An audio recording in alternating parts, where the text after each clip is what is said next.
Shiur Leilu Nishmat Reuven ben Esther.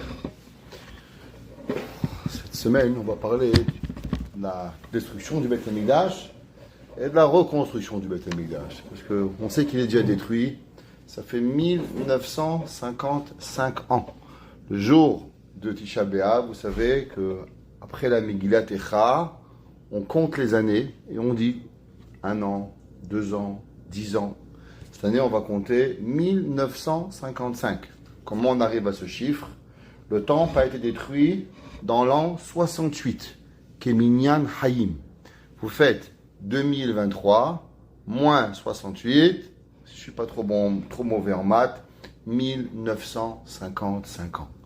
Je ne crois pas qu'il y avait un rabbin qui avait même imaginé que l'on aurait pu vivre pendant 1955 ans sans le temple. Si on prend toutes les années que le temple il a existé, en tout et pour tout, c'était seulement 830 ans. 410 ans le premier Beth Amikdash, 420 ans le deuxième Beth Amikdash. Ça veut dire 830 ans. 830 ans. On est pratiquement 2 fois et demi le temps de destruction par rapport à la construction du temple. C'est incroyable comment on est capable de voir cela. Alors, on va essayer de comprendre un petit peu qu'est-ce qui arrive. La Gemara, dans Masechet Yoma, dans page 9b, pour ceux qui veulent vérifier, elle nous dit que la raison pourquoi on a détruit le temple, tout le monde il le sait, c'est à cause de Sinat Hinam, la haine gratuite. On va t'expliquer qu'est-ce que c'est la haine gratuite. La Gemara dit le premier temple, il y avait Avodah Zara, Gilui Arayot, Shfichut Damim, ils se tuaient, les gens ils allaient au Brahminan, les mœurs qu'il ne fallait pas avoir, ils faisaient l'idolâtrie. On pouvait comprendre pourquoi le temple il a été détruit. Nebuchadnezzar il est venu, il a puni les Juifs. Le deuxième temple, tout était bien. Les Beth Midrash étaient remplis. Les synagogues, les yeshivot, tout était correct. On n'a même pas compris pourquoi. Juste pour vous donner un petit exemple, qui c'est qu'il y avait à l'époque du temple? Rabbi Yochanan ben Zakkai. Il y avait tous les plus grands Tanaïm. L'époque la plus grande de l'étude de la Torah était au moment de la destruction du temple. Rabbi Akiba, Rabbi Shimon Bar Yochai, Rabbi Uda ben Betera, Rabbi Meir Baal Hanes. Imaginez-vous tous ces grands rabbins, ces géants de la Torah. La Gemara a dit, on n'arrivait pas à comprendre. Lama nicheva haaretz. Pourquoi la terre, elle a été détruite? Et la Gemara a dit, la faute de Sinat Hinam. Kamsa et Bar Kamsa. Il y avait un homme qui ne devait pas être invité. Il est venu, il n'a pas été invité, on s'est trompé. Et à cause de lui, le temple a été détruit. On pourrait dire, allez, qu'est-ce qu'on a à voir avec ça? Moi, j'aime mes amis, je vous aime bien, vous m'aimez bien, vous venez au cours, vous êtes sympa, machin, Coca-Cola en plus gratuit. Je viens, c'est incroyable, Baruch Hashem, qu'est-ce que j'ai? J'ai plein d'amis. Pourquoi le temple est détruit? Pourquoi que il n'a pas reconstruit? La Gemara dans le Yerushalmi, elle dit,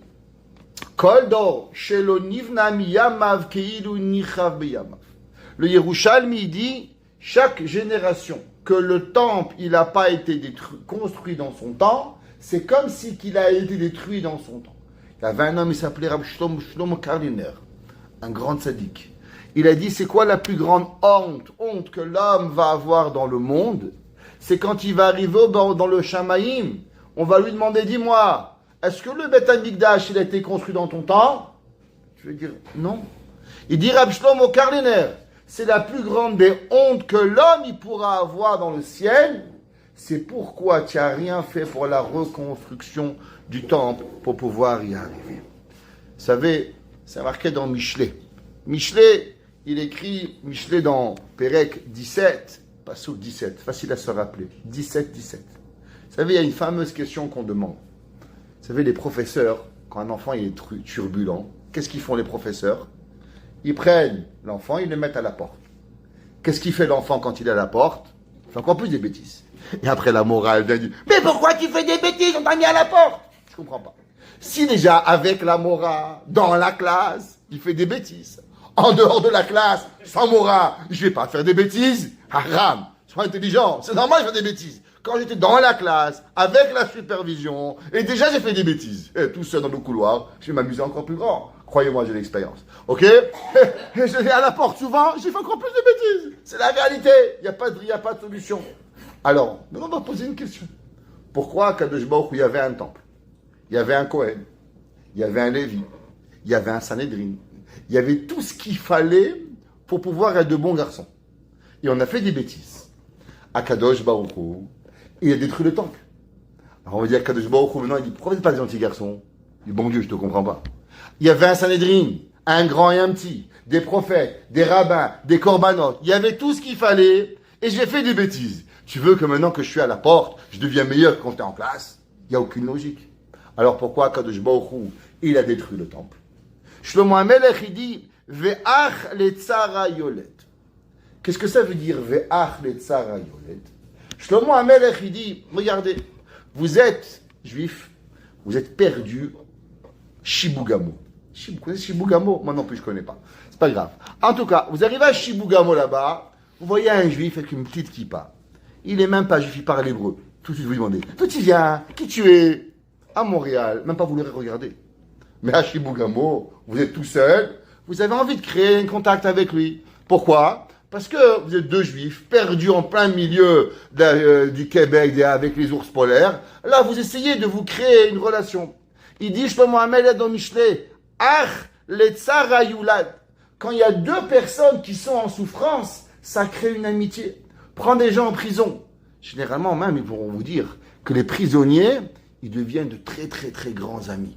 Pourquoi? Parce que tout seul dans une chambre, il n'y a rien qui parlait. Il n'y a pas de télévision, il n'y a pas Internet, il n'y a pas de WhatsApp. Ouais, il n'y a pas de WhatsApp, il n'y a même pas d'Internet. Qu'est-ce qu'ils vont faire? Alors, ils créent des amitiés solides. Ça crée une relation très forte. Prenez les gens dans les camps. Quand on va dans des camps pour amis, les garçons, les filles, mais pas les camps de concentration, non. Les camps pour s'amuser. Elles créent des bonnes amitiés. Pourquoi? Comme elles sont tout seules, ils n'ont pas leur mère, ils n'ont pas leurs frères, ils n'ont pas leurs habitudes, alors automatiquement, ils créent une relation très forte. Il dit David Shlomo HaMelech, Ach letzara yulad, que quand on est deux personnes en souffrance, alors automatiquement, on crée une amitié. Il dit Shlomo HaMelech, pourquoi Kadosh Baruch Hu nous a exilés? Parce qu'en Israël, quand il y avait 200 millions de juifs en Israël, on ne comprenait pas l'importance d'un frère. On ne comprenait pas l'importance d'un ami. On ne comprenait pas l'importance de ce que ça reprend en Israël. Mais quand tu te retrouves tout seul, à Paris, tu as peur de mettre la kippa. Tu te retrouves à New York, à Harlem, là-bas, tu ne sais pas ce qui va t'arriver. D'un coup, il y a un juif, tu crèves ton pneu, il s'arrête, il vient te dire « Oh, merci beaucoup, tu es là, tu apprécies ton frère. » Alors ça va créer de la ahavat rinam. Ça va créer de l'amour gratuit. Ça veut dire, grâce à l'exil d'Shlomo HaMelech, la souffrance, elle nous amène à devenir des amitiés. Il y a une femme, elle a écrit un livre. Je vous invite à lire ce livre. Ça a été écrit par la Madame Rothenberg. Pas la Madame Rothenberg de Paris, c'est une autre Madame Rothenberg, une Belge, où elle parle de l'amitié et de la bonté qui a été créée dans les camps de concentration. Comment les gens dans les camps de concentration, avec le peu de pain qu'ils avaient, avec le peu de choses qu'ils avaient, comment ils ont créé des systèmes d'entraide? Comment on laissait tomber personne? Comment on s'aidait? Comment personne abusait de l'autre? Parce qu'il y avait 6 qui dormaient dans un même lit. Alors celui qui était au milieu, il avait plus chaud que celui qui dormait sur les côtés. Et chaque jour de la semaine, il y avait une personne qui dormait au milieu pour pouvoir s'assurer que tout le monde, au moins une fois par semaine, il avait un peu plus chaud que les autres. Comment on le mangeait quand il y avait une femme qui accouchait? Comment on s'aidait? Comment on l'aidait? Comment on travaillait pour elle? Comment une entraide pour pouvoir y arriver? C'est une réalité. Pourtant, même à travers cela, il y a des gens qui arrivent à créer de la haine. Prenez aujourd'hui en Israël, Boucha. On est là, presque 1 million de nos frères. Ils veulent nous tous nous tuer. Ils veulent nous faire la peau. Comment c'est possible? Comment on est arrivé à une situation que Béhémet, dans l'exil, on est en difficulté et pourtant, il y a des personnes qui arrivent à ne pas regarder la difficulté et qui sont capables encore de créer cette haine-là. Pour comprendre cela, on va essayer d'expliquer un passage de la Torah qui est très intéressant et qui est sûrement le passage le moins compris de la Torah. Tout le monde y connaît un homme, c'est appelé Abraham Abinu. Vous connaissez Abraham Abinu? C'est le premier qui a inventé le business des shmates. Vous savez pourquoi? Parce qu'il dit Avraham Abinu, Yitzhak Abinu. Bon, après, on avait un petit peu oublié. On a dit Moshe Rabinu. Ok? Alors, Avraham Avinu, Akadosh Baruch Hu, quand il avait 70 ans, il lui a fait montrer Brit Ben Abetarim. C'est quoi Brit Ben Abetarim? Une alliance où il lui a fait montrer tout ce qui allait se passer à travers les générations. Il lui a fait montrer qu'est-ce qu'il allait avoir avec Yavan, qu'est-ce qu'il allait avoir avec toutes les différentes exils. Et il lui a aussi fait montrer la 4e exil. C'est quoi? L'exil de Édom. La Gemara dans Masechet Gittin, elle dit pourquoi Édom nous en veut tellement? La Gemara, elle dit parce que il est dans la tête de Édom que l'on sait que Yehuda, il a tué Esav au moment à l'enterrement de Yaakov Avinu. Alors il est venu Yehuda et il a coupé la tête à Esav et depuis il a créé une haine entre Esav et Yaakov et c'est pour ça qu'Esav est nouveau notre main. À ce moment-là, où Akadosh Baruch Hu fait montrer à Avraham Avinu tout Eretz Israël, tout ce qui va arriver, Avraham Avinu demande à Dieu une question. Quelle est la question? Bame Eda Kiorishena. Comment je vais savoir que mes enfants ils vont hériter la terre d'Israël? Et là, Kadosh Baruch Hu dit, tu poses une question. Chazak ou Baruch, 400 ans d'exil. Tes enfants, ils vont être Arba Me'ot Shana Be'eretz Lolahem. 400 ans dans une terre qui ne leur appartient pas. Et la question, elle est très grande et que personne n'arrive à comprendre. Je ne comprends pas. Je ne comprends pas la question et je ne comprends pas la réponse. Avraham Avinu, il rentre dans le feu. Dieu, il lui dit, je suis Dieu. Avraham, il découvre qui est Hachem. Avraham n'a jamais parlé à Dieu.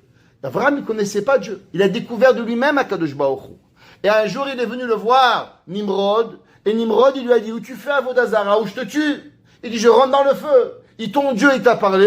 Il dit, non. Tu sais qu'il existe? Il dit, parce que je sais que tu ne peux pas être Dieu. Je sais que Dieu ne peut pas être ni le soleil, ni la lune. Donc c'est obligatoire qu'il doit y avoir une possibilité qu'il y a un Dieu. Il dit, est-ce que Dieu va te sauver? Il lui a dit, non. Parce que Kadosh Baruch Hu, il n'intervient pas dans le monde. Il dit, quelle est la preuve? Il dit, parce que si Dieu il intervient dans le monde, alors comment il t'a laissé à toi de devenir le roi et te faire croire au monde que tu es Dieu? Avraham Avinu était convaincu que Akadosh Baruch Hu n'intervenait pas dans le monde. Alors il lui a demandé Nimrod, alors pourquoi tu jettes dans le feu, tu rentres dans le feu? Il lui a dit, vaut mieux être un homme intelligent mort qu'un bête vivant. Croire que toi tu es le roi, c'est tellement bête que je préfère mourir que de penser que tu es toi le roi. Alors il va rentrer dans le feu. Quand il va rentrer dans le feu, Dieu il va le sauver. C'est la première fois qu'Avraham Avinu va découvrir que Akadosh Baruch Hu il intervient dans ce bas monde. Avraham Avinu va partir. Akadosh Baruch Hu va apparaître à Avraham Avinu. Avraham Avinu il croit en Dieu maintenant. Bien sûr qu'il croit en Dieu. Dieu lui, tu sais, tes enfants ils vont avoir une terre d'Israël. Avraham il lui dit bah mais Eda. Comment je sais que c'est vrai? Je ne comprends pas. Sans même que tu avais une preuve, tu as sauté dans le feu. Maintenant que Dieu il te parle, tu poses une question. Tu demandes Baméda. Quelle est la réponse de Dieu? Dieu il lui demande, s'il te plaît Avraham, tes enfants vont être 400 ans d'exil. Mais quel est le rapport entre l'exil et la question que Avraham a venu lui demander? Pour comprendre ça, il faut comprendre le premier Rashi dans la Torah.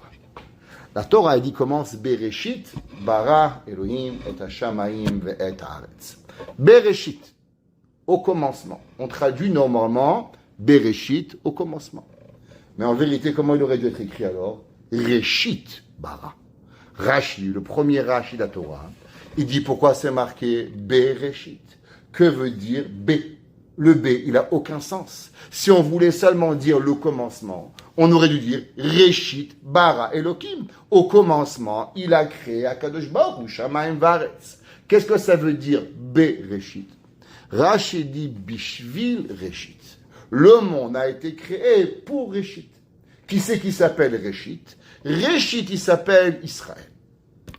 Et que tout le monde a été créé pour Akadosh Baruch Hu. Dit Rashi, qu'est-ce qu'Akadosh Baruch Hu veut enseigner à l'humanité en disant Bereshit?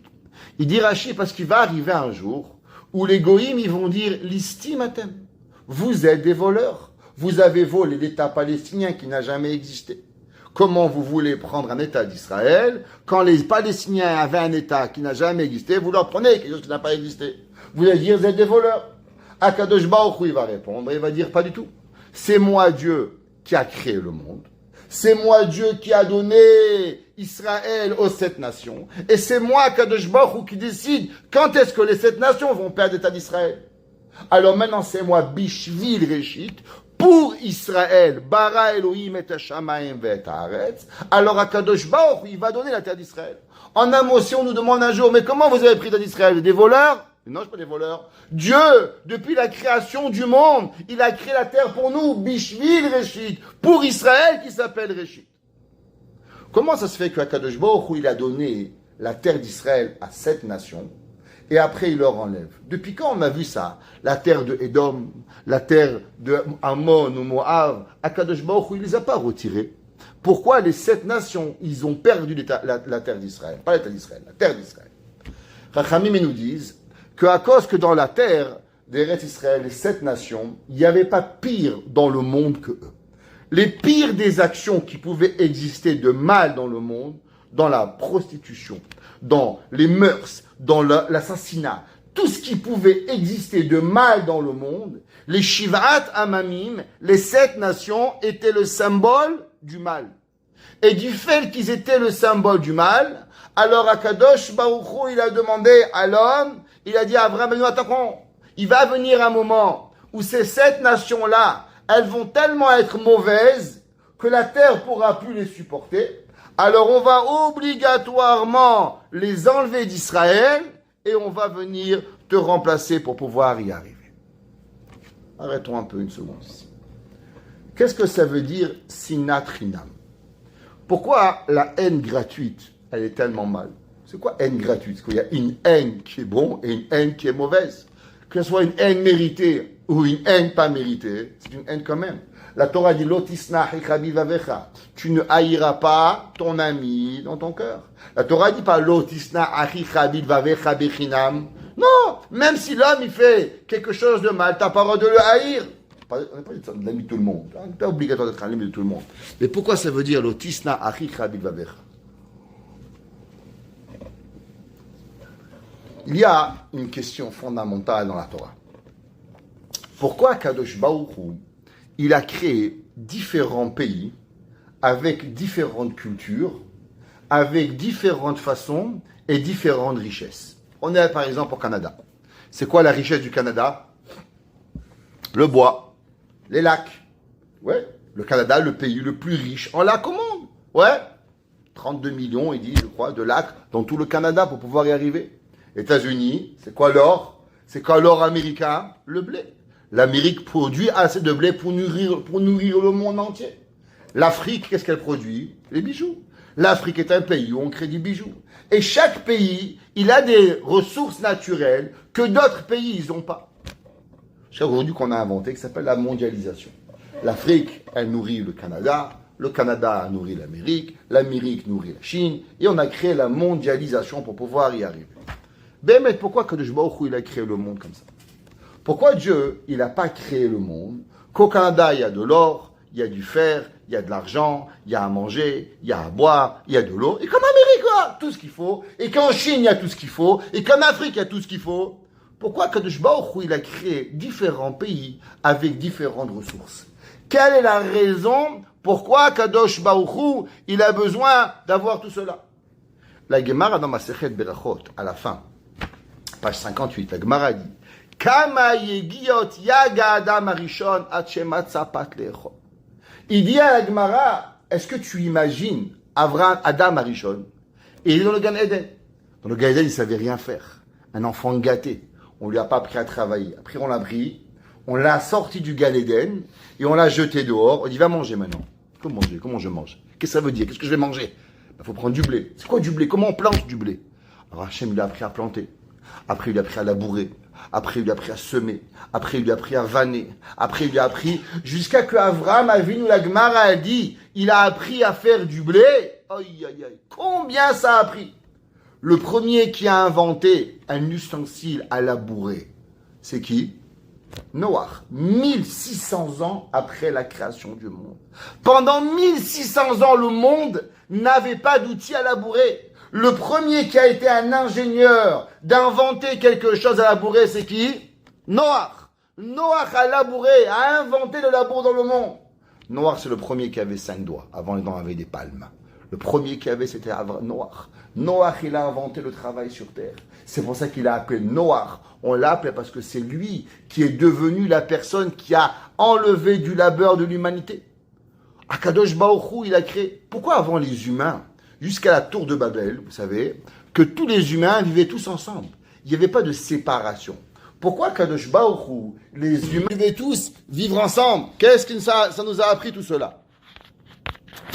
La réponse, elle est, c'est qu'en vérité, Akadosh Baruch Hu, il veut créer la paix dans le monde. Akadosh Baruch Hu, il veut que l'homme tout seul n'est pas capable de vivre. Madame, elle est bonne en maths. Madame, elle est bonne en français. Madame, elle est bonne à la couture. Madame, elle est bonne à la broderie. Madame, elle est bonne au repassage. Madame, elle est bonne au conseil. Chacun de nous, il a une différente bonne chose. Et ensemble, quand tu as envie de faire quelque chose, tu prends un bon professeur de français, un bon professeur de maths, une bonne... et ainsi de suite. Et la vie, c'est pareil. Un, il sait apprendre la Gemara. Un, il sait apprendre le Rashi. Un, il sait apprendre le Tosfot. Un, il sait apprendre la Kabbalah. Un, il peut apprendre la Halacha. La vie, elle est faite qu'en vérité, on a tous besoin l'un de l'autre. C'est pour ça que la Gemara dit Ben Azaï. Ben Azaï est arrivé au summum de l'intelligence. Il est arrivé avec Rabbi Akiva de monter dans le Pardès. Le Pardès, c'est les plus grands secrets de la Torah. Qu'est-ce qu'il a dit Ben Azaï? Al teibaz lechol adam. Attention, ne déshonore pas chaque personne. She'en lecha adam, she'en lo sha'a. Parce qu'il n'existe pas un homme qui n'a pas un moment. Tu vas avoir besoin un jour de quelqu'un qui va t'apprendre les français. Un jour, tu vas apprendre les maths. Un jour, le Chumash. Un jour, la Mishnah. Un jour, la Gemara. Le monde entier, il a besoin de toute l'humanité. Donc, tu as besoin de tout le monde pour vivre. Akadosh Baruch Hu, c'est pour ça qu'il a créé des différentes ressources dans chacun de nous. La Gemara dit que Shem shepartzufehem shonot, kach midotehem shonot. On est 50, on n'a pas le même visage. Un mère et une fille se ressemblent pas. C'est pas vrai. Ça se ressemble. On n'est pas égal. Un père et son fils se ressemblent pas. Pourquoi on a différents visages, effigies du visage avec Gemara dit Keshem shepartzufehem shonot, kach datehem shonot. La même façon que Abraham, Avinu et Yitzhak se ressemblaient. Pourtant, Abraham, il était Chesed. Yitzhak était quoi? Gvura. Et Yaakov, il était Tiferet. Qu'est-ce que ça veut dire? Ça veut dire que la Mahout, l'essence de Abraham, d'Yitzhak et de Yaakov, était différent. Akadosh Baruch Hu, il a créé le monde différent. Pourquoi? Pour que chacun de nous, il va apprendre de chez l'autre. Donc, je sais que je ne peux pas être parfait.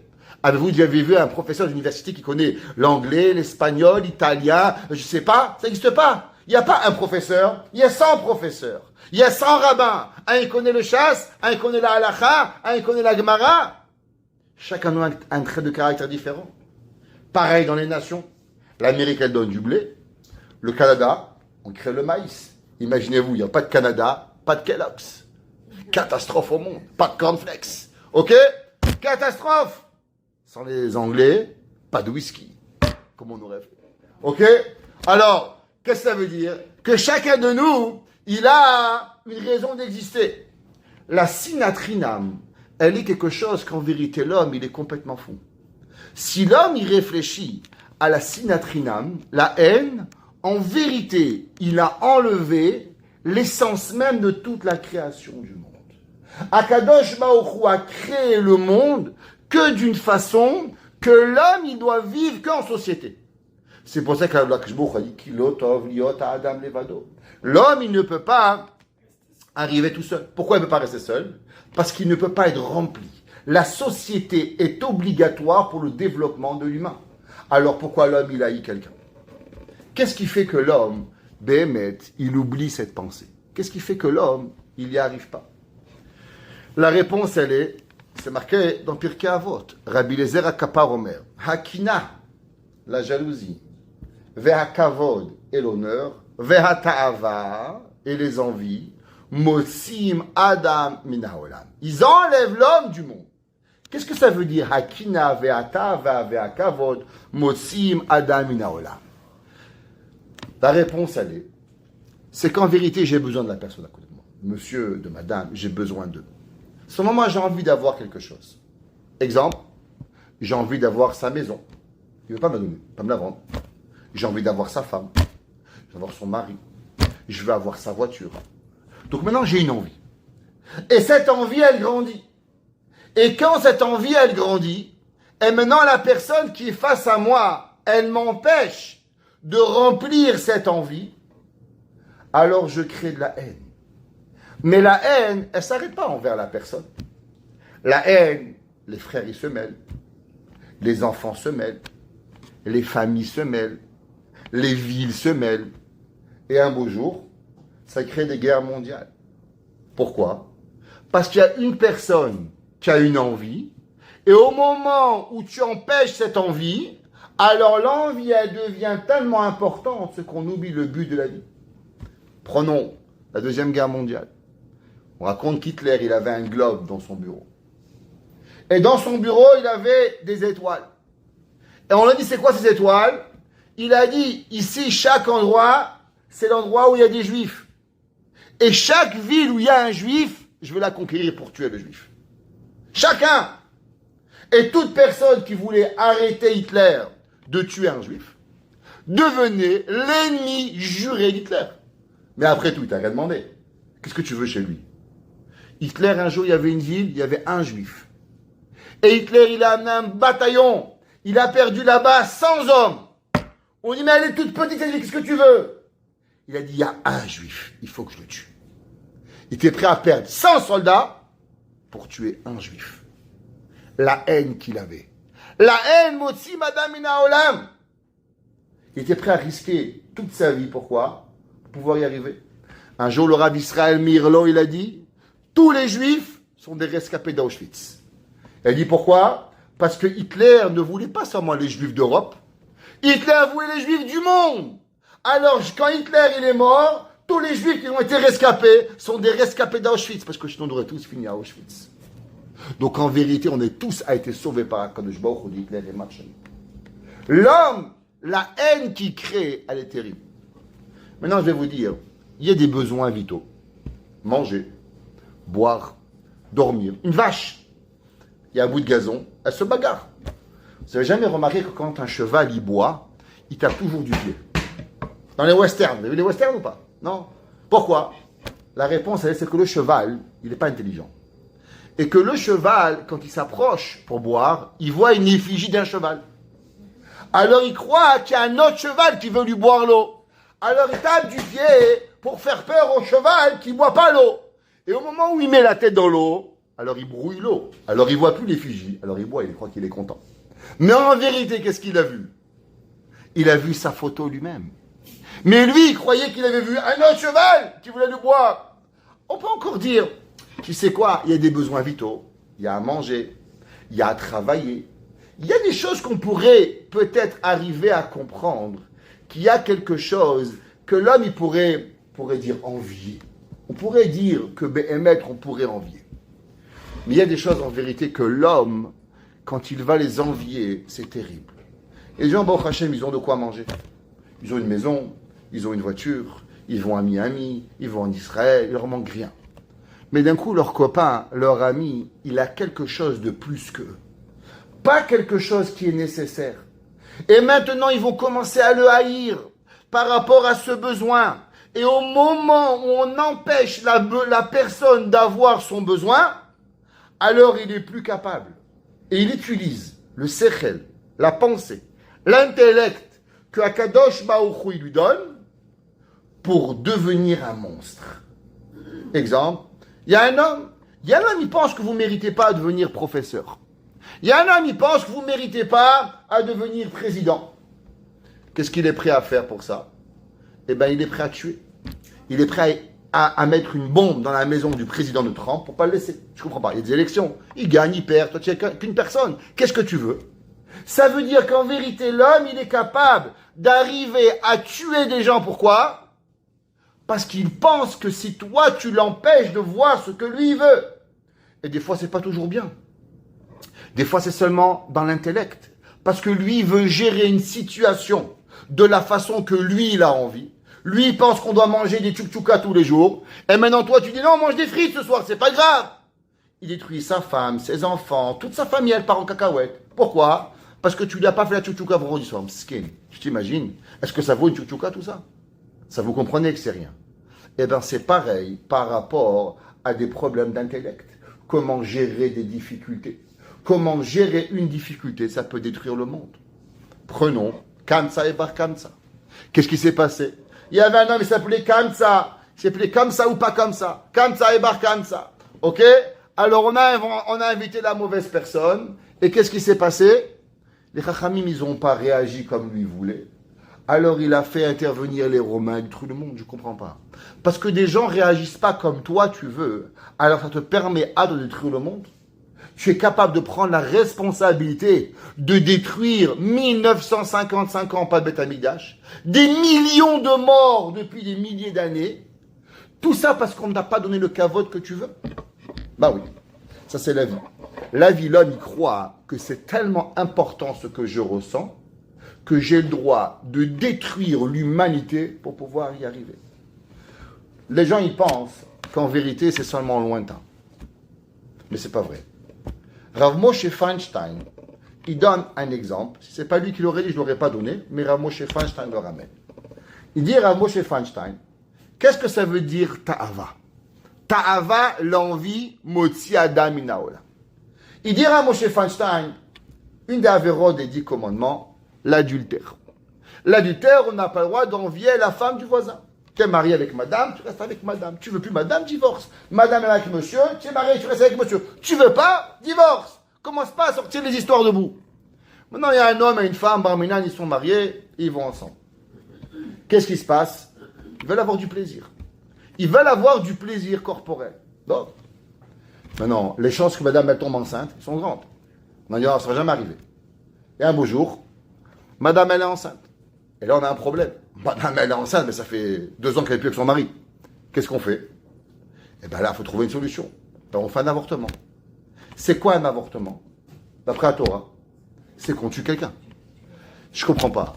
Je t'avais demandé il y a 6 mois, monsieur et madame, est-ce que vous êtes prêts et prêtes à tuer quelqu'un pour avoir du plaisir? Et Barminan, tu m'apprends pas un assassin ou quoi? Je suis une bonne personne, c'est pas parce que je suis pas religieux, mais je tue personne moi. Je suis une bonne personne, je suis même pro anti-avortement. Et d'abord, qu'est-ce qui t'arrive? Comment tu fais ce pas? C'est que tu as joué avec la ta'ava, et du fait que tu as joué avec la ta'ava, tu arrives à un problème, tu n'as pas de solution. Ta seule solution, c'est quoi? C'est de tuer un enfant. Et encore, ça avance. Quand madame, elle veut bien tuer l'enfant. Il dit Rav Moshe, mais qu'est-ce qui se passe si madame, elle ne veut pas enlever l'enfant? Et maintenant, elle veut garder l'enfant. Et maintenant, qu'est-ce qu'elle veut? Elle veut te demander une pension alimentaire. Mais non, toi, tu es marié. Tu as une famille. Qu'est-ce qui t'arrive? Il dit Rav Moshe, combien des femmes, elles ont été tuées parce que le mari, il a voulu maintenant se débarrasser de sa femme? Et s'il n'arrive pas, alors il fait 30 ans de prison ou 40 prisons. Pourquoi? Pour tentative de meurtre. Baruch Hashem, il n'a pas tué la femme. Mais je ne comprends pas comment on est arrivé là. Qu'un homme respectable était président, avocat, plombier, docteur, rabbin, tout le monde y passe. Et un beau jour, qu'est-ce qui arrive? Il est prêt à tuer quelqu'un. Pourquoi? Pour une raison. Parce qu'il n'a pas calculé les risques de ce qu'il veut faire. Tu n'as pas calculé qu'une personne, qu'est-ce qu'elle va faire? Tu comprends qu'un homme et une femme, ils vont ensemble. Il y a des réalités qui arrivent. Mais ta ta'ava a été tellement grande, c'est qu'à ce moment-là, tu n'es plus capable de réfléchir. Rav Moshe, il dit attention. Il y a 2 genres de parents. Il y a 2 genres de personnes qui se marient. Un homme et une femme, ils se marient parce qu'ils s'aiment. Quoi s'aimer? S'aimer, c'est sympa, il est sympa, elle est sympa, il est mignon, elle est mignonne. Top! Baruch Hashem, on va à Walt Disney, on va à Hollywood, on va là-bas, on s'amuse, tac. Maintenant, le mari, sa femme, il est marié, Torah d'Israël, Kroupa, Kiddushin, Rabban, April, Rav Ovadia Yosef, ils sont mariés, top. Mais quel est le but de leur mariage? Le but de leur mariage, c'est d'avoir du plaisir. Monsieur et madame, permis, d'après la halakha, certifié, kasher. Mais le but, c'était quoi? D'avoir du plaisir. Dans les plaisirs, il y a des fois, ils s'arrêtent. Ça s'appelle comment? Ça s'appelle les enfants. Et les enfants, c'est des casse-pieds. Désolé pour vous. Qu'est-ce qui arrive? Là, le bébé, il commence à pleurer. Madame, elle est fatiguée. Monsieur, il faut se lever faire des biberons. Il ne veut pas faire des biberons. La femme dit, vas-y toi, non, vas-y toi. Le bébé qui, tout le monde qui se réveille, les voisins qui toc, tac, tac, tac, tac. On arrive au matin, on est épuisé. Et on ne comprend pas. Et la voisine à côté, elle est super. Elle est là tous les matins avec son bébé. Je dis, mais qu'est-ce qui se passe? Ton bébé, il pleure pas. Il dit, mon bébé, il pleure 6 fois par jour. Et dis-toi, 2 fois. Pourquoi moi, je suis épuisé, toi, tu n'es pas épuisé? Pourquoi moi, quand je te vois, tu as l'air tellement bien, heureuse, épanouie. Et moi et mon mari, on est Tisha B'Av. Tchabeb. Tchabeb.com, c'est eux. Rasra.com, même si vous voulez. On peut en donner un deuxième nom, si vous voulez. Qu'est-ce qui arrive? Il dit Rav Moshe Feinstein, parce que leur relation, elle a été basée sur la Tava. Alors, du fait qu'elle a été basée sur la Tava, alors il n'y a jamais eu une envie de donner de soi-même. Alors, à la moindre difficulté, on a un bébé. Mais on ne sait pas quoi en faire de ce bébé. Parce que le bébé, ça pleure. Faut changer les couches, faut des pampers, faut ci, faut du lait, du maternat, ça pleure, tu vas pas au mariage, tu vas aller au mariage, il a une otite et c'est un problème, et il te vomit dessus, et il fait pipi, et la vie elle est comme ça, et c'est la réalité. Alors à partir du moment où tu as un bébé, tu vis une vie d'enfer. 5 minutes de plaisir pour 100 ans d'enfer. Il dit à Moshe Feinstein, ces gens-là vont souffrir le reste de leur vie. Pourquoi ? Parce qu'ils n'avaient jamais calculé les problématiques de leur relation. Mais maintenant, il y avait une autre personne. Il s'appelle monsieur et madame. Pourquoi tu te maries? La Torah, elle a dit la Torah. Qui c'est une mitzvah. Pérouv. Il faut avoir des enfants. Pourquoi avoir des enfants? Parce que la Torah me demande d'avoir des enfants. Il faut se multiplier. Après, quand je vais mourir, un homme va me dire Kaddish pour moi. L'éternité, qu'est-ce que ça veut dire un enfant? Un enfant, ça veut dire que tu crées l'éternité sur terre, la nitriout. Quoi, tu vis 100 ans, après tu meurs, Akadosh Baruch Hu a créé une machine tellement parfaite, et un beau jour tout s'arrête. Ça n'a aucun sens. La vie, Akadosh Baruch Hu n'a pas pu créer une machine tellement belle, tellement bonne, tellement fonctionnable, et un beau jour tout s'arrête. Alors pourquoi tu meurs? La réponse est que je ne meurs pas. La réponse est que j'ai une continuité, et des enfants, et des petits-enfants, et des arrière-petits-enfants, et des arrière-arrière, et tout ça pour Hachem grâce à moi. Je viens de créer de l'éternité. Tu dis alors dis-moi, c'est quoi le problème de ton fils il pleure? Aucun. C'est quoi le problème de ton bébé il vomit? Aucun. Baruch Hachem qui vomit, Baruch Hachem ça marche. Baruch Hachem pourquoi? Parce que maintenant je regarde pas le problème d'aujourd'hui qui pleure.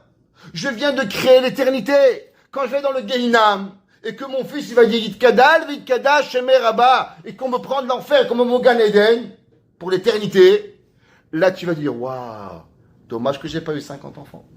Parce que j'aurais eu 50 Kaddish. Peut-être que j'aurais dû avoir 50. Rav Moshe il dit qu'en vérité la personne, la ta'ava de la personne, elle est tellement grave qu'en vérité si l'homme il ne fait pas les choses avec la bonne intention, 2 personnes peuvent vivre identiquement. Une, elle peut être heureuse, elle amène les enfants à l'école. Bonne journée chérie, bonne journée mes chéris, soyez une bonne journée. Là, vite, à l'école, j'en peux plus de vous. Juste aller à l'école, j'en peux plus. Qu'est-ce qui arrive? Les 2 sont des enfants très mignons, de magnifiques. La différence c'est que elle s'est mariée pour la ta'ava personnelle, alors elle ne supporte pas ses enfants. L'autre, elle a créé des enfants pour l'éternité, elle leur regarde. Qu'est-ce qu'elle veut de ses enfants? Qu'est-ce qu'elle doit donner pour créer l'éternité, pour pouvoir y arriver? Rav Dessler, il demande une question. Rav Dessler, il dit, il y avait 2 frères. Un qui s'appelait Caïn, un qui s'appelait Hevel. Caïn, il a amené un korban. Akadosh Baruch Hu n'a pas accepté le korban de Caïn. Pourquoi? Parce que Caïn, il n'a pas apporté le meilleur de ses fruits. Hevel, il allait chercher le meilleur de ses animaux, et il a amené un korban. Et Akadosh Baruch Hu, qu'est-ce qu'il a fait? Il a accepté le korban de Hevel. Caïn s'est fâché contre Hevel. Qu'est-ce qu'il a fait, Caïn?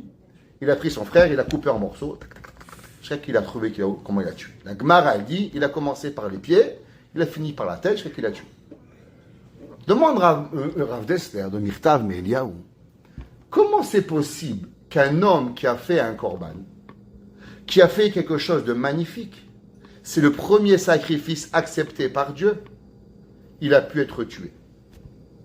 S'il a été tué, Quelque part, c'est qu'Akadosh Baruch Hu, il a laissé qu'il soit tué. Si Akadosh Baruch Hu, il a laissé qu'il a tué, c'est qu'il a fait un péché.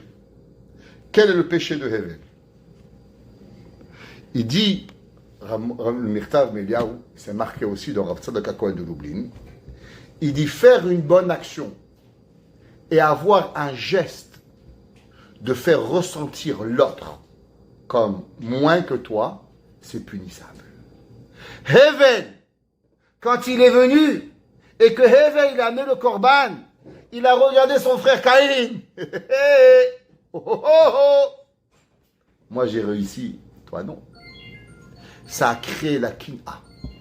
Du fait que Hevel, il a créé la jalousie chez Caïn, alors automatiquement il est coupable de mort. Avoir une bonne action, c'est pas suffisant. Savoir que ta bonne action, elle peut être coupable. Vous savez, on arrive à Yom Kippour, à Tisha B'Av, et il y a une différence entre les Séfarades et les Ashkénazes. Quand est-ce qu'on lit la Kina, la lamentation des Asara Haroug et Malchut, des 10 martyrs? Les Séfarades, on la lit quand? Tchabeb. Les Ashkénazim, Yom Kippour. Pourquoi on lit Yom Kippour les Ashkénazim? À cause que ça s'est fini avec la mort de Rabbi Akiva. Et Rabbi Akiva a été tué le jour du Yom Kippour. Donc c'est pour ça que les Ashkénazim, ils lisent cette Kina-là le jour du Yom Kippour. Nous, les Séfarades, on commence quand? On la lit à Tisha B'Av. C'est marqué dans le Sefer Hagan. Hagan, c'est un livre qui a été écrit au XVIe siècle, au début du XVIe siècle à Tzfat, à l'époque du Beth Yosef. Il y avait 2 grands rabbanim qui ont été condamnés à mort en premier. Le premier, Rabbi Shimon ben Gamliel. Le deuxième, Rabbi Elisha Kohen Gadol. Rabbi Ishmael ben Elisha Kohen Gadol. Les 2 ont été condamnés à mort en premier.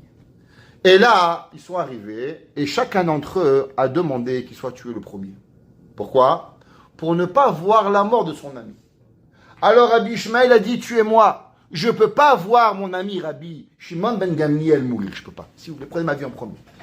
Rabbi Shimon ben Gamliel était le Rosh Yeshiva. Rabbi Ishmael était Kohen Gadol. Ils ont tiré à la courte paille. Qui c'est qui a décidé qu'il va mourir le premier? Rabbi Shimon ben Gamliel. Rabbi Shimon ben Gamliel devait être malheureusement décapité. Avant qu'il soit décapité, il a demandé aux Romains, parce qu'il a accepté le digne avec amour, Hachem il veut, je vais mourir. Il dit, c'est moi aller à la yeshiva. C'est moi aller à la yeshiva. Va aller à la yeshiva. Il dit, ok. Tu reviens? Promis, je reviens. Parole d'honneur, parole d'horreur, je reviens. Il arrive à la yeshiva, il dit, voilà mes élèves, je vais être décapité dans 1 heure. Je vais vous poser une question. Est-ce qu'il y en a un parmi vous qui peut me dire que d'après lui, pourquoi je dois mourir? Voilà la vérité, je veux mourir maintenant. Je vais demander pardon à Dieu. Est-ce que vous avez vu chez moi la raison pourquoi je dois être décapité? Un élève, il lève la main. Il dit, je peux parler? Il dit, parle. Il dit, je peux parler honnêtement? Il dit, honnêtement. Il dit, Rabbi, je sais pourquoi vous êtes condamné à mort. Ah oui? Ma pichi, qu'est-ce que j'ai fait, mon cher élève? Il dit, Rabbi, quand vous faisiez le cours de Torah, vous kiffez trop. Quand vous faisiez le cours, la Torah a été tellement grande, c'est qu'à la fin du cours, vous avez nous donné un sentiment que vous étiez supérieur à nous. Et pour nous, c'est difficile d'accepter. Il dit, Rabbi Shimon ben Gamliel, t'as raison, je mérite la mort pour ça. La Torah, elle n'est pas faite pour écraser les autres. La Torah, elle est faite pour élever les autres. Et si à la fin de mon cours, je te faisais sentir comme un bon à rien et moins mieux que toi, alors je mérite de mourir. Et Rabbi Shimon ben Gamliel est parti se faire décapiter. Et sa langue a touché par terre. Et Rabbi Ishmael, il a dit, oi! Comment c'est possible, la langue qui a donné tellement de Torah, elle peut manger la terre? Les anges, ils ont dit à Kadosh Baruch Hu, Zu Torah vezu srara. Ça, c'est la Torah.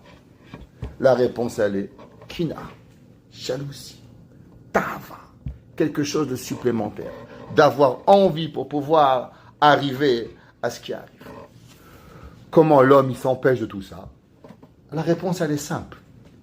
C'est que l'homme, en vérité, il doit réfléchir à une seule chose. La Mishnah a dit, dans Pirkei Avot, Akavia ben Mehalel Omer, Istakel bishlosh hadevarim, ve'en ata balide avera. Regarde 3 choses et tu n'arriveras pas à la avera. Me'ayin bata, d'où tu viens. Ou le'an ata olech, ve'lifne mi ata atid liten din ve'heshbon. Me'ayin bata, mitipa serucha. Une goutte puante. Ou le'an ata olech, comme Rima Betolaat, les vers, la vermine. Velifnemi ata ati litelin vecheshbon, devant Akadosh Baruch Hu. Qu'est-ce qu'il veut Akavia ben Mehalale? C'est quoi le yesod de Akavia ben Mehalale? C'est pas compliqué. Tous les humains, ils savent comment on fait des bébés. Les animaux, ouais, les cafards, les crapauds, tout le monde sait pareil. Alors qu'est-ce qu'il dit, monsieur Akav ben Mehalale? Lifnemi mi ayin bata. Il dit Rav Moshe Feinstein une chose incroyable. Il dit, regarde mon fils, tu es là, tu te prends pour Dieu, tu te prends tout capable, tu crois que tu es capable de tout. Il y a des gens, ça s'appelle des oraux. Vous connaissez les oraux? Ils veulent sauver l'humanité. Ils pensent que sans eux, le monde ne tiendra pas. Un jour, j'ai un ami à moi, on était au cimetière ensemble, on a enterré une vieille femme, pas de famille, qui est morte pendant 1 mois dans un frigidaire, et un jour on a entendu qu'elle est morte à travers une infirmière qui a dit à l'autre infirmière, je ne savais pas que les juifs, vous n'aimez pas vos confrères. Elle dit, pourquoi tu dis ça? Elle dit, parce qu'à la mort, il y a une juive, ça fait déjà plus d'1 mois qu'elle est là-bas, personne n'est venu la voir. Je pensais que les juifs, vous faites attention aux morts.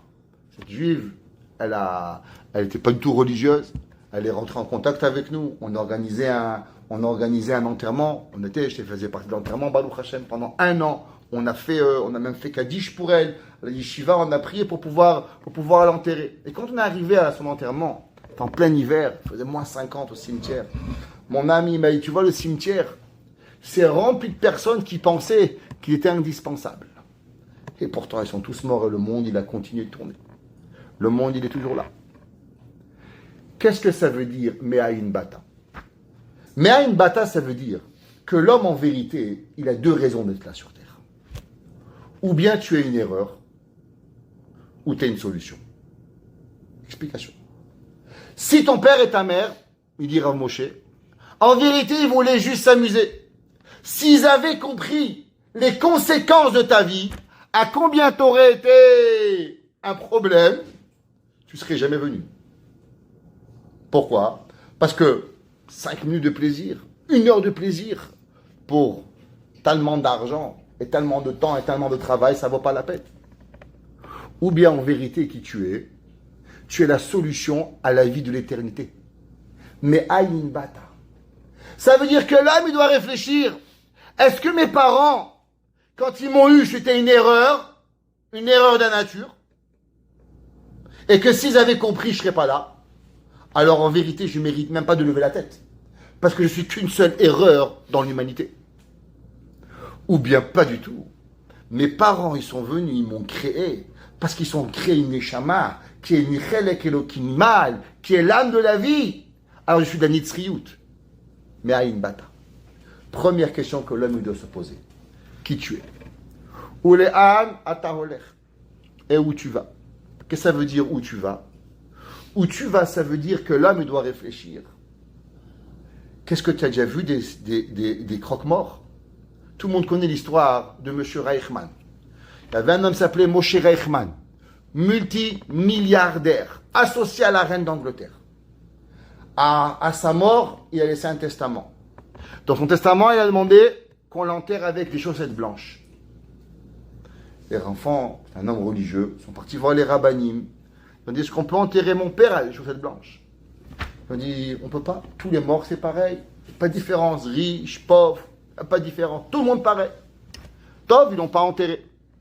Au 7 jours, une deuxième lettre du notaire qui arrive. Et qui dit, cher enfant, je sais très bien que vous ne m'avez pas enterré avec mes chaussettes blanches. Parce que la halakha, elle est contre qu'on le fasse. Mais c'était juste pour vous dire qu'aussi riche que j'étais, même une paire de chaussettes, j'ai pas pris. L'homme, il ne peut pas apporter rien. Il n'y a pas de plaisir dans la vie. Tous vos plaisirs qu'on peut avoir, tous, Ils sont que passagers. Un homme, il aime le Coca-Cola. Il boit. Un bon jour, qu'est-ce qui lui arrive? Diabète. C'est pas compliqué. C'est des faits réels. Un verre de Coca-Cola par jour, pendant 10 ans, tu finis diabétique. Vous voulez aller contre la nature? C'est comme ça la vie. Prendre la viande grasse, cholestérol, mon frère. Chips, cholestérol. Toutes les bonnes choses ont un prix à payer. Ou les anata oler. Et une chose que tu ne pourras pas t'enlever, c'est quoi? L'homme, il doit commencer à faire des réflexions. L'homme, il réfléchit pourquoi j'ai haï mon frère, pourquoi j'ai haï ma soeur, pourquoi j'en veux à toute l'humanité, pourquoi quand les gens, ils font pas ce que moi je veux, je suis prêt à tuer mon père, ma mère, mon frère, ma soeur, toute la famille. Et il y a des gens qui tuent tout le monde, et je dis pas des blagues, ils tuent des familles entières. Pourquoi? Parce que eux, ils n'ont pas été capables d'obtenir comment eux, ils veulent diriger le monde. Alors ils sont prêts à exterminer et créer des machloktot. Kamsa et Bar Kamsa. Vous savez c'est qui Kamsa et Bar Kamsa? Un père et un fils. Kamsa, Bar Kamsa. Que veut dire Bar Kamsa? Le fils de Kamsa. C'était pas un étranger. Un père et un fils. Destruction de l'humanité. Il dira Moshe Feinstein, Moshe Rabbeinu, Avraham Avinu, il dit à Kadosh Baruch Hu, tu veux que j'ai cette terre d'Israël? Moi je ne la veux pas ta terre. Il dit pourquoi tu veux pas ma terre? Il dit pour la simple et unique raison que d'abord, moi j'ai pas envie d'une terre où des personnes ils ont fait du mal et que pour prendre la terre il faut les tuer. Moi je suis pas intéressé à avoir quelque chose, à avoir de la violence parce que ça crée de la violence. Plus que tout. Avraham Avinu, il dit à Kadosh Baruch Hu, de la même façon que les 7 nations, les Sheva Amamim, elles ont fait des bêtises et elles vont venir et elles vont être expulsées d'Israël. Alors mes enfants aussi vont faire des bêtises, c'est la nature. Alors tu vas aussi les expulser d'Israël. Alors pourquoi leur donner un cadeau qui finit par l'expulsion? Donne-leur le Zimbabwe, il n'y a pas de problème. Au Zimbabwe, ils vont rester toute leur vie. Pourquoi tu donnes un cadeau tellement grand, Eretz Israël, que Eretz Israël, il est à la vie de la personne, il ne rentre en danger que si tu te comportes pas correctement. Azim, quand tu te fais exiler. Avraham a venu nous dire, je suis pas intéressé. Comment je vais savoir que les enfants d'Israël, ils vont avoir une solution à pouvoir rester en Israël? Kadosh Baruch Hu a raison. Pour comprendre cela, il faut que tu comprends que la kava, la gava, la tava et le mammon, tout, kina, tava, elles n'existent pas sur terre. Comment on arrive à comprendre, Béhémet, que kina, tava et kavod n'existent pas? C'est quoi le processus qu'une personne doit passer, une machine à laver, qui te fait comprendre qu'il n'y a pas de kina? Jalousie n'existe pas. Tava n'existe pas. Kavod n'existe pas. C'est quoi? Esclavage. C'est quoi l'esclavage? Tu étais en Israël, en Égypte. Tu as construit à Paro des villes. Tu étais là. Il y avait des gens en Israël, en Égypte, ils étaient des chefs. Ils faisaient croire qu'ils avaient. Quand on est en Égypte, qu'est-ce qui est sorti? Rien. 210 ans, on a créé l'Égypte. Akadosh Baruch Hu, en un an d'après le Midrash, les 10 plaies, qu'est-ce qui est arrivé? Plus rien. Plus une trace du judaïsme. Plus une trace de ce qui s'est passé. Où est la grandeur de l'Égypte? Quelle Égypte? Des momies sous terre. En train de manger des cafards. Qu'est-ce qu'ils en font? Même les morts, ils ne les laissent pas tranquilles. On les prend, on les fait montrer dans le monde, skin, ces paroles-là. Combien qu'ils doivent souffrir dans le Olam Haba qu'on les prend? Ça fait 2000 ans qu'il est déterré sous terre et on le prend, on le balade d'un pays à l'autre, on l'amène. Il n'a même pas la mort tranquille. Vous imaginez ça? Akadosh Baruch Hu, tu veux comprendre comment on s'en sort? C'est pas compliqué. Juste regarde l'Égypte. Arba meot shana, be'eretz dolahem. L'homme, il doit se rappeler, c'est quoi l'esclavage? On se bagarrait pourquoi en Égypte? Avoir un petit bout de pain ou un gros bout de pain? Avoir une place ou avoir une grande place? Imaginez-vous les gens qui étaient à Auschwitz, qui se sont bagarrés pour un lit, pour pouvoir dormir un petit peu mieux, qu'ils ont vendu leurs frères, qu'ils ont vendu leurs sœurs, qui se sont bagarrés, qui se sont prostitués aux nazis pour quelque chose, et le lendemain, la libération, elle est venue. Est-ce que vous imaginez comment des personnes ont dû souffrir, qui pensaient qu'ils allaient s'en sortir, et le jour où on a libéré les camps, quelle honte ils ont eu. Ça, c'est le monde. Le monde, il arrive à nous enseigner de pouvoir arriver. Ça veut dire qu'en vérité, la personne, comment on reconstruit le Beth Amikdash? C'est quoi le Beth Amikdash? Le Beth Amikdash, c'est la Kina. À combien tu es jaloux? À combien tu n'es pas capable de supporter que ton ami est meilleur? À combien tu as envie que toi-même, que l'homme, il ne fait pas ce que l'autre, il veut, ce que toi, tu veux, tu es prêt à détruire. Ça, c'est Tisha B'Av. À Kina, à Ta'ava, à Kavod, toutes les exils que l'on a, elles sont seulement une préparation pour que l'homme, il rentre dans son intellect. Qu'est-ce que Akadosh Baruch Hu veut de nous? Il nous a apporté une preuve irréfutable. La Gemara a dit qu'à la fin des temps, comment il va pousser le pain? Des arbres. Il y aura de l'or, il y aura des diamants, il y aura tout ce que vous voulez. Demande Rav Moshe Feinstein, pourquoi aujourd'hui le pain, il ne pousse pas de l'arbre? Et autant que Mashiach, il va venir, le pain, il va pousser de l'arbre. Il dit parce que pour avoir du pain, il faut 10 travaux. Donc il faut avoir 10 personnes. Alors automatiquement, quand tu vois un bout de pain tous les jours, tu te rappelles à combien tu dois être gentil avec le laboureur, avec le cultivateur, avec celui qui sème, celui qui récolte. Parce que tu as un problème de shalom. Tu n'arrives pas à intégrer combien l'autre il est important. Alors Akadosh Baruch Hu, il te fait, quand tu vas chez Maxi, il dit bonjour monsieur, tu mets là-bas comme un pecno devant Walmart. Bonjour, paye pour te dire bonjour. Pourquoi? Parce que tu vas laisser ton argent, au moins t'as un petit bonjour. Alors tu es gentil, la femme te met les courses dans le sac, t'apprends un peu la politesse à avoir. Parce que tu as un problème. Ta gava est trop grande. Ta kina est trop grande. Ton kavod il est trop grand. Alors on a besoin de t'expliquer en permanence tes mauvaises midotes. Alors tu dis, ah, j'ai plus de lait. Allez, tu vas à IGA, tu prends du lait, il faut que tu rentres un gars qui te met dans le rayon, un gars qui te le met sur ta table, un gars qui te fait payer. Tu as rencontré 5 personnes pour avoir du lait. Pourquoi 5 personnes? Pour que tu te rappelles qu'en vérité, tu n'es pas capable de vivre tout seul.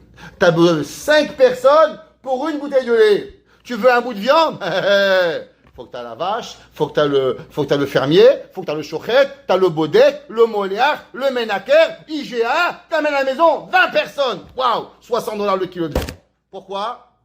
Pour que tu te rappelles que derrière chaque morceau de viande, il y a une équipe qui a travaillé pour toi. Tu vois, ton costume vient de Chine. Faut que tu imagines combien il s'est passé de voyages pour que j'ai mes chaussettes. Elles viennent depuis la fin fond de Bangladesh, que j'arrive ici. Combien elle est passée? À combien j'ai besoin de chacun d'entre vous? Le jour où ma chère va venir, les mauvaises midotes, elles vont partir. Puisque les mauvaises midotes, elles vont partir, alors j'aurai plus besoin d'avoir 10 personnes qui me donnent du pain. Il dit Rav Moshe, c'est pour ça que le moment où Mashiach va venir, le pain va sortir des arbres. Parce que toute la raison pourquoi le pain il sort pas des arbres, c'est pour t'apprendre à comprendre l'importance d'autrui. Mais le jour où Mashiach sera là, alors de toi-même, tu vas arriver à cette reconnaissance de l'importance de ton mari, de ta femme, de tes enfants, de ton père, de ta mère, de ton voisin, ta voisine, ton rabbin, ta bonne, tout le monde. À combien ils sont importants? Alors automatiquement tu pourras avoir un arbre de costume, un arbre de chemise, un arbre de pain, un arbre de viande. Il n'y aura plus besoin, il n'y aura plus de problème. Parce que la société, elle sera créée différente. Mais aujourd'hui, tout ce qui est difficile, c'est pour pouvoir apprendre. Si on se pose une question, pourquoi la mondialisation, elle a été créée au 21e siècle et pas au 17e siècle? A priori, aujourd'hui, il y a des avions, ça serait beaucoup plus facile. C'est pas besoin d'avoir la mondialisation. Je ne suis pas un grand fan de la mondialisation, mais une chose on peut dire peut-être, qu'Akadosh Baruch Hu, il nous a envoyé un message de l'importance de la paix. Qu'est-ce que ça crée la mondialisation? Ça veut dire qu'on est dans un équilibre de vie aujourd'hui où en vérité la guerre est très dangereuse. Pourquoi? Parce que l'Amérique dépend de la Chine dépend du Canada, le Canada dépend de l'Australie dépend. Et chacun d'entre nous, il a quoi? Il a une dépendance par rapport à l'autre. Ce qui fait que si on a la moindre guerre, prenez la guerre Ukraine et Russie, et en France, ils payent 10 fois l'électricité.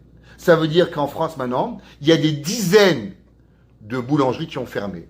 Pourquoi? Parce que le kilowatt électrique, de 1 dollar, il est passé à 10 euros. Ils n'arrivent même plus à travailler. Ça veut dire qu'un mouvement, et tout est transformé. Et à combien on a le ressenti qu'on a besoin de chacun d'entre nous. J'ai besoin de mon frère en Israël, j'ai besoin de ma sœur à Singapour, j'ai besoin de mon frère en Chine, j'ai besoin de mon cousin à Tel Aviv. On a tous besoin l'un de l'autre. Akadosh Baruch Hu, il nous a seulement envoyé le premier message de l'importance du shalom, pour qu'on comprenne à combien l'unité dans le monde, elle est nécessaire pour pouvoir y arriver. Quand il arrive Tisha B'Av, chacun y pense, il dit, ah, Tisha B'Av, il est là, ouais, c'est la faute du voisin, il n'est pas très sympa. C'est la faute de mon père, il n'est pas trop sympa. C'est la faute de ma mère, elle n'est pas très sympa. C'est la faute de ma belle-mère, elle est super pas très sympa. Chacun y pense, c'est la faute de l'autre. Peut-être qu'on va dire, c'est ma faute à moi. Parce que j'ai du kavod, j'ai de la kina, j'ai de la ta'ava. J'oublie de penser quelques minutes à la conséquence de mes actions à tous les niveaux. Niveau marital, niveau familial, niveau amical, niveau de manger, à tous les niveaux. Si l'âme ne prend pas conscience de cela, tant qu'il ne sera pas reconstruit à l'intérieur de nous, le Beth Amikdash, alors on ne pourra jamais demander qu'il soit reconstruit chez le voisin. Parce qu'en vérité, le but, c'est pas de changer l'autre, mais le but, c'est de changer nous-mêmes. Akava, ve'atava, ve'akavod, motzim adam minaolam. L'homme, il peut avoir devant lui toutes les faits, mais il peut tous les perdre. Parce que s'il ne comprend pas ce qui se passe, alors il est aveugle. Dans quelques jours, on va entrer dans Rosh Chodesh Av. C'est marqué Mishen Nichnas Av Memaatim Besimcha. Qu'est-ce que ça veut dire Mishen Nichnas Av? Av, ce sont les lettres Aleph Bet. En un mot, c'est le Béaba.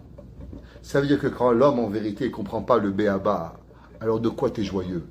Tu n'as pas compris. Tu n'as pas compris de vivre. L'homme, il ne peut pas avancer. L'homme, il doit comprendre contre qui tu te gagnes, contre qui tu te bats, contre ton père, contre ta mère, contre tes enfants, contre qui tu te bats. Qui c'est qui gagne et qui c'est qui perd? On perd tous. Il a demandé un jour, il a dit le char et tchouva. Le char et tchouva, il a dit on prie tous, la santé, les enfants. Magnifique. Mais tout ça aurait pu être réglé en une seconde. C'est Mashiach qui serait là. Tous tes problèmes, il ne serait plus là. Tu veux un chidour, tu veux Shalom Bayit, tu veux des enfants. Tout ça, ça serait réglé. Si seulement il y avait Mashiach. Que ce Baruch Hu, il fasse que notre kavod il diminue, notre ta'ava il diminue, notre ga'ava il diminue, notre kina elle diminue.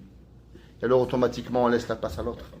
Et quand on laisse la place à l'autre, alors chacun de nous, il a une meilleure place. Il est plus honorable. Et plus on honore les gens, et plus on devient honoré, et plus on a la place pour Akadosh Baruch Hu pouvoir avancer. Et ensemble on verra Ben Hashem, Bimei Rabbi Amenu, Bet Amikdash Shlishi, Bimei Rabbi Amenu. Amen.